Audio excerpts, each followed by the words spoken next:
Hello అందరికీ welcome back to our channel.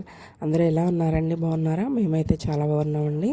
ఈరోజు chicken curry వండుతున్నాను. ముందుగా శుభ్రంగా కడిగి పెట్టుకున్న చికెన్లోకి 2 స్పూన్లు కారము, 1.5 స్పూన్ సాల్ట్, 1/2 స్పూన్ పసుపు, 2 స్పూన్ల ఆయిల్, 1.5 స్పూను అల్లం వెల్లుల్లి పేస్ట్ వేసుకొని చికెన్కి శుభ్రంగా కలుపుకొని మ్యారినేట్ చేసుకొని పక్కన పెట్టుకోవాలండి. ఈ చికెన్ కర్రీకి వచ్చేసరికి స్పెషల్ దీని మసాలా అండి.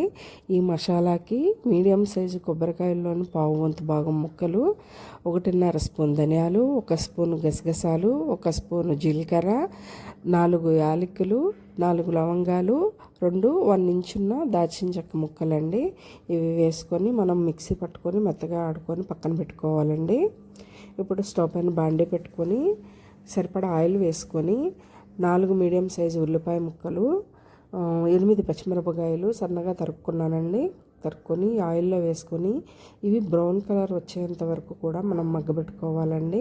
ఇవి మగ్గిన తర్వాత మనం మ్యారినేట్ చేసి పెట్టుకున్న చికెన్ను కూడా వేసుకొని ఈ చికెన్ని శుభ్రంగా కలుపుకొని చికెన్లోని వాటర్ తోటి సగం కూర ఉడికేలాగా మనం మగ్గబెట్టుకోవాలండి. ఇది దగ్గర పడుతున్నప్పుడు కొంచెం వాటర్ అండి, ఒక చిన్న గ్లాసుడు వాటర్ సరిపోతుంది.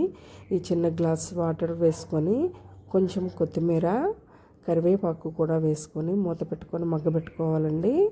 ఇవి మగ్గి దగ్గర పడుతున్నప్పుడు మనము ఆడి పెట్టుకున్న మసాలా పేస్ట్ అండి, ఈ పేస్ట్ వేసుకొని సరిపడా వాటర్ వేసుకొని ఇవి గ్రేవీ లాగా మనం ఎంతవరకు గ్రేవీ కావాలి అనుకుంటే అంతవరకు మగ్గబెట్టుకొని కొత్తిమీర జల్లి ఉప్పు సరిపోయిందో లేదో చూసుకొని ఉప్పు వేసుకొని స్టవ్ ఆఫ్ చేసుకోవాలండి.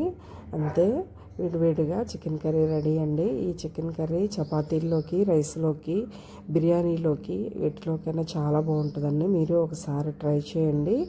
నా వీడియో నచ్చితే కనుక నా ఛానల్ని సబ్స్క్రైబ్ చేయండి. Thank you for watching.